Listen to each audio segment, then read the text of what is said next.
In today's video, I'll be talking about why certain point of interest fails to hold in the market. Like I've seen a lot of complaints recently that breaker blocks don't work again, breaker block is no longer working again. Tony Hike, what happened? Breaker block is no longer working again. Is it not working? Is SLP irrelevant? Nah, like I said, SLP is one of the best trading concepts out there because of its simplicity. And the simplicity of every trading concept is what makes it scalable with ease and effective. So the more simple your strategy could be, the less worry you put on it. You just want to see certain terms and certain modules. Like I said, have a model you trade. This is going to give you a certain level of a cognitive ability for you to recall very fast whenever you see them. So make sure you have your module planned out. What are modules? Basically, simple. This is a module. For an MSS, this is an MSS. So have something like this, similar to this, a module with just draft them on your chart, screenshot them, and study them always. Backtest through to see if they really hold. This is what is going to determine how profitable you'll be. Have your own module and be your own self. I'm not here to talk about philosophy, but I think this is one of the what I've learned in recent days is that every teacher, right, or everything you've really ever listened to, everything you've talked about, everything they've taught you about, are just basically guidelines for you. Do you understand? To achieve the fulfilled objective. Nobody can teach you profitability. You are the sole determiner of how profitable you are going to be. Not your trading courses, not your strategy, not the concept himself. You are the sole determiner of how profitable you will be. And you are going to determine when that will be, how that will be, how that will come about to be, and also in what ways it's going to be. So let's delve in. I'm not here to talk about philosophy anyways. So why do breaker blocks fail? Simple. So what is breaker blocks? Breaker blocks are failed OD, failed zones in the market, just like mitigation block. But for a breaker block, we're in let's say we are in a downtrend, the price switched to an uptrend level, then created a single candle, maybe let's say above this level, then created. What do you expect? Or maybe created an inducement. You expect, like I said in our last video, if price is reacting off a daily time frame or a weekly time frame, you want most of the time, especially in an impulsive move, you want price to pull back into an extreme zone. So having this in mind, like I said, it's precept upon precept. You are just building upon them. So you must have this at heart that price is going to pull back an extreme zone whenever price is reacting off a daily time frame or a weekly zone, and it's making an impulsive move. For a counter move, counter trend, or a pullback, or retracement, that's another story. But we're talking about liquidity point of interest, that is the breaker blocks, not market structure. So let's say you mark out the zone for your breaker block, price come back into the zone, reacted of that zone, then did not break high. Then what you see next is that price comes and take you out of the market, pull back into other block, then miss its intended objective in the market. Fulfill its intended objective in the market. This is simple. Whenever price form a clear zone and it pulls back into a breaker block, and that breaker block fails to create a BOS, that is a breakout structure, a breakout structure, or an MSS, or what its intended objective was supposed to do. If it fails to do that, what you're expecting is that that zone now has become liquidity. That POI now has become liquidity, what I term internal range liquidity.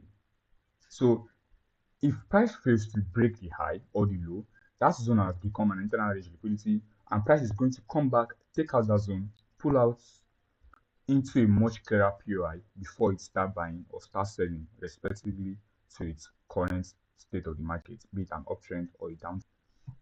So what you want to see is that price should break structure. But the moment price does not break structure, and you're going to say, oh, how will I know this? How will I know this? This is why it's oftentimes it's best to wait for confirmation entries. It's best to wait for confirmation entries, because in confirmation entry, you might see that maybe on the lower time frame, a 1 minute time frame, price broke the structure, or on a 5 minutes, the price cost an MSS, might not even cost an MSS, might just pull into a zone, maybe a favorite FVG or a high level zone, then straight downward, then come back into the zone, intended zone before buying. I'm not saying confirmation entry is going to work always, but they give you an edge and to make you avoid losses. SLP is not failing. What are failing are just your basic fundamentals about this concept. I noticed that most people just started trading SLP without the fundamentals of markets, without the fundamentals of market structure itself. You just watch some videos online and saw that, oh, SLP, higher highs and higher low. After every high, you want to see a multiple local structure, then we plot to close this. No, no, no, no, no. You want to go back and learn the fundamentals of trading. That is market structure, liquidity, and point of interest. There are different type of liquidity, much more than your knowledge can even later. If you could apply these concepts and integrate them to your concepts, it's going to help your journey. So this is why breakout block fails. Like I said, it fails to create a high, then comes back to take that high. Now, what you see is that this is an internal liquidity. It's another term of liquidity in the market, whereby price gives you a fake out. So it does not fulfill its objective. Then it comes back, take you out, tap into a level of demand that is lower, and boom, sells or buy at the opposite direction. So let's get to example. This is one example. Also, I'm going to say something that is very, very important also. So pay attention. This is a level, a breaker block level. I'm using this. There's a reason I use this. I'm going to explain after I give. So this is it. Price pullback. This is a counter trend. Basically, price is reacting off a level, higher time frame level. Price cost an MSS pull. This is a single. This is your single candle inducement already. If you trade it this way manner, this is your single candle inducement. Then you're expecting price to pull back into this zone before price buy. Let's say you set your order, your limit order and everything. Yeah, you're expecting price to come up, take out this zone, tap the zone and start moving in your intended direction, right? But price came, did not tap you, go back, created a fake out, then took you out of the market, went into an extreme order block, then start buying. Basically, it's simple and it's easy. Because also, whenever price back into your range and taps into the wick of your breaker block, just know that that zone is mitigated. Whenever price taps into the wick, you could say, oh, there are instances where price taps into the wick. Yeah, but there are fewer times. What we want to see is that we want to have an edge over the market and we want our edge to be a high probability. That's okay. If we are going to take 10 trades, we want to see 8 times. This should fulfill our objective. It should align with our model or with our concept. If it's aligning 30% out of 70, it's not effective because, oh, that's a good win rate. If I could get a 15 RR from that, it's good. No, what we want to see that we want to see over time our strategy should be effective and it should follow a consistent order. So whenever price pulls back into, and I've backtested a lot and I've seen also from other people, most of my people I look up to and some of my circle too, they also use this formula. So when price pulls into the wick of a breaker block, just see that breaker block as a mitigated zone. Because oftentimes when you pull down to a lower time frame, 5 minutes or a 1 minute, you see that that zone is a breaker block itself. That wick is a zone itself. So price pulling back there at counted at, oh, and for scalpers, they've already gotten their trade and they're out of the market because let's say this is a 1 minute zone. Yeah, guess what? For a scalper has already taken his trade and is out of the market. But you as a day trader, you'll be waiting and you get stopped out. The scalper yeah, he has taken his trade from here, done because this is the high and price did that is broke this high, then sell downward. It's simple. Whenever price pulls into a wick of a breaker block, pay attention to that zone. Most likely, that zone is going to fail. Price is going to use that zone as liquidity to trigger the real objective. So we see here, this is it. Then this is the second part of it here also. Price comes back. Price made an MSS.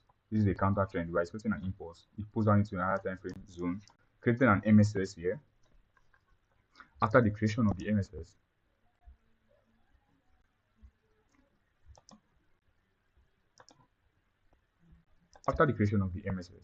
price back from our inducement of the first valid pullback after every break of structure or market structure shift. That's an inducement. Pull back into the zone, but did not fulfill its intended objective. So instead of it going back to take out this load, no, it ranged a lot here. then pull back a little, then took you out. So now it has engineered liquidity. So what you see is that it has forced many traders to sell their position here, and their stop will just be above this high. Then it took everybody out, comes back into a level of demand above, a level of supply above, tap into that level of supply, then sold, fulfill its intended objective. So whenever next you come, and before you say, oh, breakout blocks are not working anymore, before you complain about the aspect of breakout blocks are not working anymore, look closely to them. Why? Price has already invested into their week, tap into their week. Those zones are already mitigated zone. So let's be clear, those zones are mitigated zone. I see no reason for you to take these zones anymore. Just wait for price to pull out into another level, an extreme level of supply or demand, or another block, then, or a mitigation, anything you want to use. I don't know the PDRs you use. If it's FVG, if it's other blocks, I don't know the PDRs you use. So the idea is that whenever price taps into a break of the week of a breaker structure and created a break or just move in an intended direction, expect that breaker structure to not hold. That breaker structure is not going to hold because price has already mitigated that zone. So I think that is all for today's video. This is why SLP fails, basically on POIs, because I've not seen people complain about other blocks.